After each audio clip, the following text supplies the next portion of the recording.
Hey guys, my name's CJ Gaming and today I'm back with another video, and today I'm back with part 17 on my F1 2019 career mode. I think it's part 17 or part 18. It's part 18, I'm sorry. On my F1 2019 career mode here in Mexico for the Mexican Grand Prix. It's a bit of a change up from last season. It used to be the USA Grand Prix after Japan. This season is the Mexican one. Why not? I'm not complaining. I like both the tracks. I love them both. Unfortunately, I think Mexico is going to be leaving after this season, so this is going to be the last game. It's going to be on the game, well, last gig time. It will be on the game, which is a bit unfortunate, but hey ho, it is what it is. But there you go, we got 467 resource points now after practice. We got 5 upgrades that need to be saved. One that needs to be like put on the car to start with, which I think that's what we're going to save our resource points for. Just so we can, oh, well, actually no, I say that, we go and purchase, well, protect that major upgrade. But yeah, we need to get that one that failed on the car and then we can save it. But let's go into qualifying for the Mexican Grand Prix.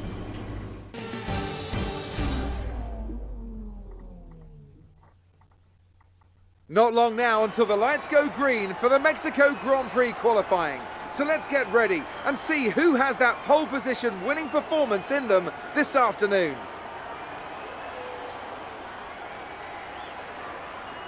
The competition is certainly heating up as we head into today's qualifying. Some impressive times showing up during the previous practice sessions. Anthony Davidson, do you think we can expect a similar level of skill to be showcased during today's qualifier? Well, I certainly hope so. The competition here is extremely tight and I think we might see some very close times today. Remember, practice isn't just about fastest lap times though, it's about optimization, it's about ratifying your decisions. No one's going to be sweating small mistakes here and there, but in qualifying that all changes. You need to nail that perfect lap or face the consequences, and believe me, that's a lot of pressure.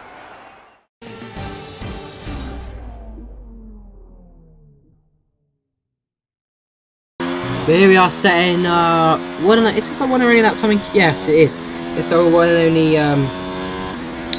lap time in the Q1, because I was so confident I was going to get through in this session, because I love this track. Like, it's a bit simple, but it's a pretty I quite like it, especially this first sequence of corners. If you get it right, then which I actually thought I did quite right. Flicking the car right, then left, then right again. DRS down, heading up to turn 4 now. Well, down to turn 4.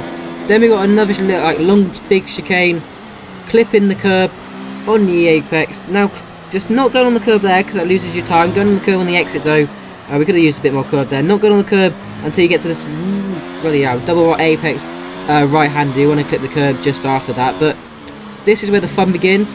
Through the middle sector, the AI goes so slowly through here. All you have to do is lift off that little. We don't even have to live with that.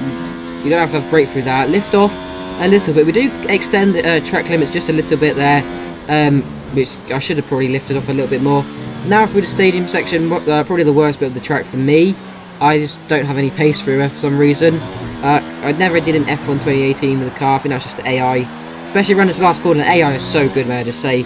Around the final corner of Mexico, but out to the line, we set a 1:17 dead, and Verstappen was 6.6 second. 0.667 seconds ahead of us, and I thought I'd be safe with that lap time, but no, we get knocked out and we're going to be starting the Mexican Grand Prix from P18, being our teammate Alexander Albon. But Norris and Roman Grosjean also join us as being knocked out of this Mexican Grand Prix qualifying in Q1. I was so adamant I was going to get through, but no, I should have gone for another lap time. I didn't, and I've basically ruined what could have been a very good qualifying session there. Probably could have got in the top.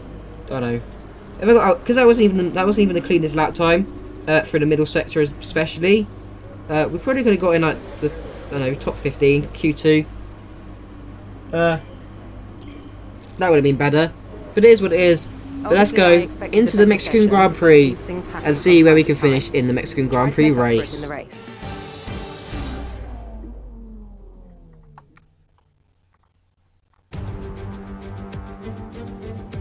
Formula One may have been absent from Mexico for 23 years, but after 2015's triumphant return, it was as if we'd never been away. In Mexico, a Grand Prix is more than just a race. It's a celebration of speed and of bravery. There's nothing quite like the atmosphere in the stadium today. They'll be drowning out the cars with their noise as they make their way through on lap 1. We're a long way above sea level here in Mexico today, which could pose some cooling issues for the cars as they make their way around this 2.6-mile lap. 17 corners with top speeds in excess of 220 miles per hour, and watch out for potential overtaking into turns 1 and 4.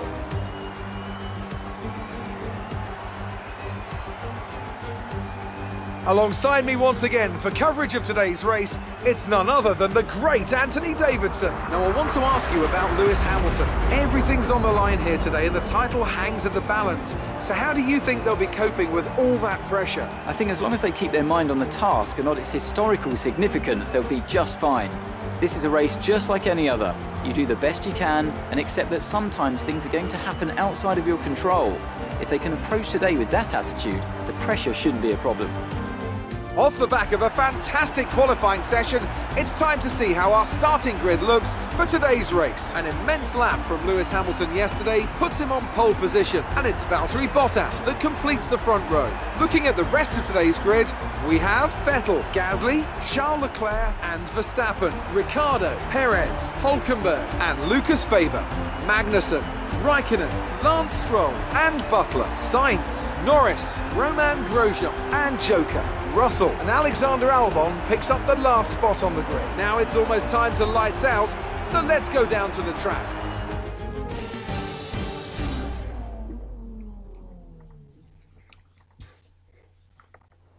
So here we are on the grid ahead of the Mexican Grand Prix. It's going to be a two-shot strategy. Softs to the mediums once again. Yeah, easy peasy, easily gonna get through. We are gonna underfuel the car once again. Probably about 2 laps this time, because Japan we're still nearly 2.5 laps over our target, and we'd saved 3.5 laps worth of fuel. That's just ridiculous. So we're gonna put down to 34 laps worth of fuel into the car. 2 laps under fueling. It means we're not gonna be running rich mix too much. But is that really a bad thing? Because it overheats your car, and I don't know if this game is as realistic as it can be. But Mexico overheating the car is quite a big thing here because it's so high altitude. That is definitely that could be a thing. But yeah, start P17, P18. I mean, turn 1, it's going to be chaos. So we're going to hold ourselves back. Try not to lose any damage. Try not to get any damage. We might try around the outside or just stick to the back of the field and then get a good run up into turn 4, which should be a bit better overtaking place for us on this first lap. Yeah, this Alfa Romeo definitely needs to get out of the way. Hopefully we can use him as slipstream down heading up to turn 1. Hopefully we can get a good start. That is what we need more than slipstream. Because if we get a really shitty start, we're going to be mugged by both our teammate and the Toro Rosso behind us. But speaking of starts, here we go. We have 5 laps into the Mexican Grand Prix. Lights out and away we go. Finally, a big, a long pause there. We get an alright start there, getting overtaken by our teammate already. And, yeah, blocking off Albon. We're losing the slipstream from Norris. Getting a bit of lag there, sorry about that. We're heading to turn 1. We're actually going to go the inside of, outside of one of the McLarens. Actually, the inside now, as our teammate's gone around the outside of Sainz. We're still side by side with Sainz himself, and we're going to get be side by side. Actually, we're going to get the position done before we get to the exit of turn 3. But this is Russell and Butler going side by side. We're going to go and up the inside. Probably have about 4 cars there. We make it 3. Make that 2. We managed to get past our teammate and Butler, but we're still side by side with Norris going into turn 5 and 6 now. We're going to go round his outside. We're probably going to just hold the position just for now of P16. We'll probably set him up for a move. Going down the start. Oh, actually, no, we're going to set him up for a move going into the stadium section here. Up the inside into the right-hander. Going a little bit deeper, not straightening the car, not turning in for the corner. Pushing him out wide, and we're up into P15 for the Mexican Grand Prix so far. But now here's Romain Grosjean. And just look at the speed we have over the AI. This is what I mean, they're so slow through this section. We're going so slow ourselves going through here, just because we don't plough into the back of Grosjean. But look at that exit we get, and then he gets an even better exit somehow. We're going to go into a slipstream now. We're going to try and go at the inside. We're going out for the outside, actually. Under and over move, maybe going into the hairpin, into the castle section. No, we're not going to go round this outside. Will we get the move done? No, we might try at the inside of the final corner. That's going to be an audacious move there, if we can get it stuck. But we're going to do it, and we've done it. We've actually done it up around the final corner. That's fantastic. But lap 7 now. Magnussen, one of the four... God, there's a load of cars there. Raikkonen, Magnussen, Weber, and Stroll, all going like hammer and Tom, going into the first couple of corners, and we've managed to actually get alongside Raikkonen, go past the Icelandic driver, not Icelandic, the Finnish driver there, and we're up into P13.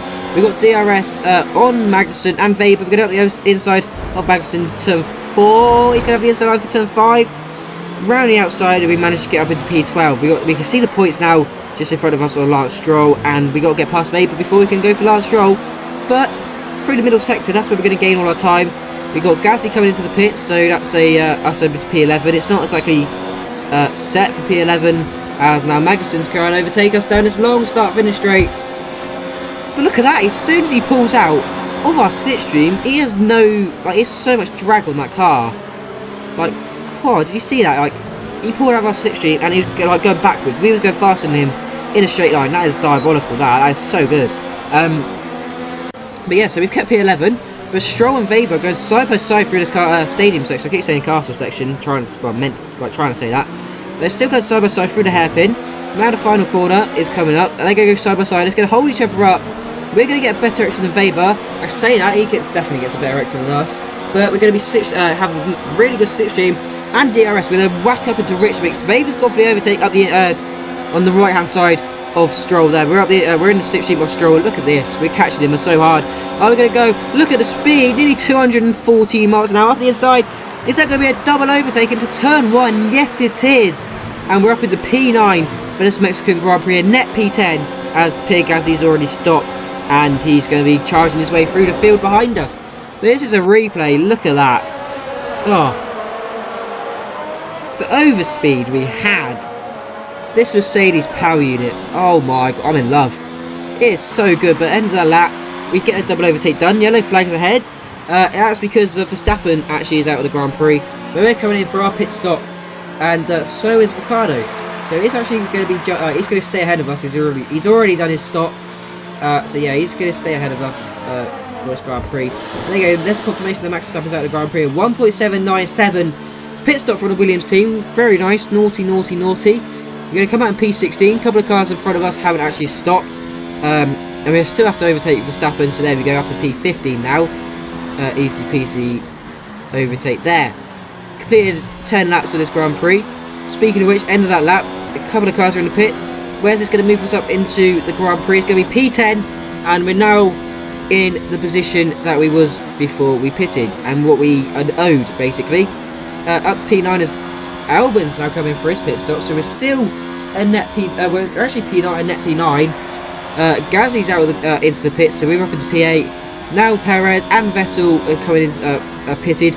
I've overtaken Perez. We're going to slipstream Vettel, get a little bit more speed, and that's basically it. But lap 23, we're in for our pit stop. Ricciardo's already done his. Gasly's gone for he's going to go for a free stop strategy, I'm pretty sure. What is he doing? Red Bull has shafted Gasly there. He's going for a free stop strategy. Jesus Christ, Red Bull, sort your strategy out. That is awful.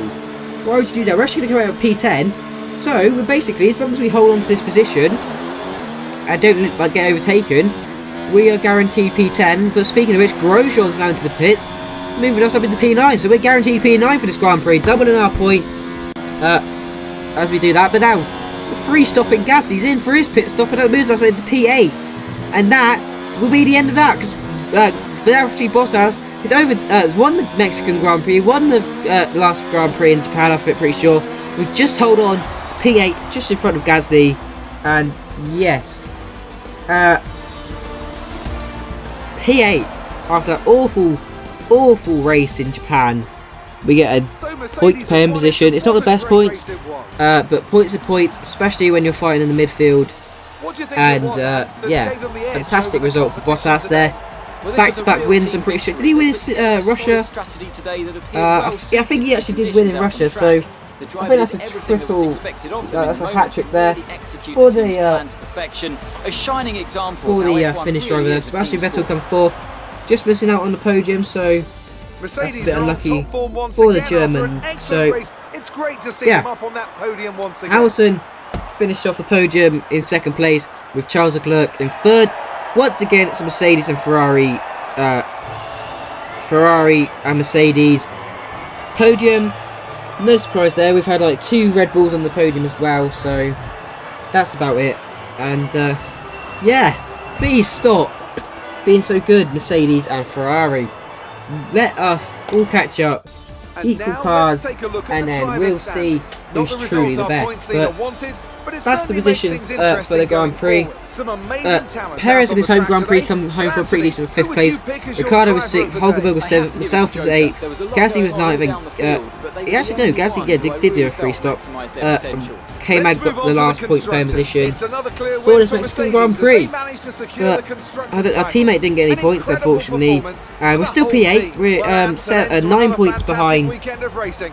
Thanks to everyone who Perez. joined us, and we'll So see he's you pulling for the away next from us, and one. it's going to be hard to beat him in the final 3 races. But yeah, Claire wants to speak to us after that pretty decent result in the Mexican Grand Prix. So, what you got to say, Claire? Not a good race for Lucas Faber. How do you think they'll be feeling after that finish? He'll take it on in his stride. I hope he's getting as much support as I do from my team when I have a bad result. You really cut your way through the field today? What was your strategy? The aero package is bloody fantastic. It's got to be the best in the field. I swear, like, you're surpassing all expectations. Can anything or anyone stop you with this aero package? I don't bloody think so. Do you think you was lucky not to end your race with that crash? Go away, Claire. Piss off. No one cares about you. But yeah, we're going to get some points over our teammate maybe in this bit. Yes, we will. We've doubled the points of our teammate, so we're only 6 points away from beating our rivalry with our teammate. But I don't know what I didn't get to see what we was with Albon, but we're going to get a pretty decent amount of resource points from this Grand Prix, race bonus as well, and team goal. So that's going to be 889 just for that race, 1,000 in total now, and that's going to be some more. Well, that's definitely going to be that major upgrade going to be sorted out and on the car for the USA Grand Prix. Because once that's on the car, we can definitely then protect it, and we'll be even better going into season 2. I really hope that the AI lose a lot of their aerodynamics like packages, because this is costing me a bloody fortune, and it's costing me race points because we're not. Look at that, we're last. We are the worst car on the grid now. Come on, that is so annoying.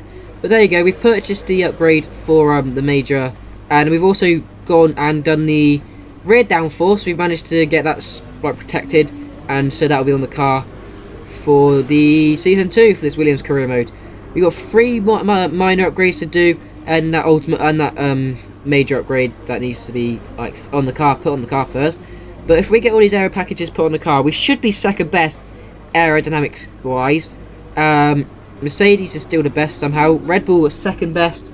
I would really like to see where all these cars were upgraded, to be honest. More parts, but yeah, we're still the worst car. We're the worst car on the grid. We've started the worst, went to like 3rd, 4th best, worst, and now we're bloody back to the worst going to the end of the season. That's just, look at that. We've had no upgrades since Italy. That's how annoying this has been. Every other car is upgraded. Hopefully they've been doing aerodynamic upgrades and they're going to lose all of them going into the next season. That'd be lovely, jubbly. But yeah, we've had a pretty decent amount of results going for this season. 3 races to go. But yeah, that's going to be in this video. Hope you guys have enjoyed. I've been CONSTRUCTOR'S Gaming. Next up is the USA Grand Prix. But anyway, I've been CONSTRUCTOR'S Gaming, and I'll see you in the next one. Bye.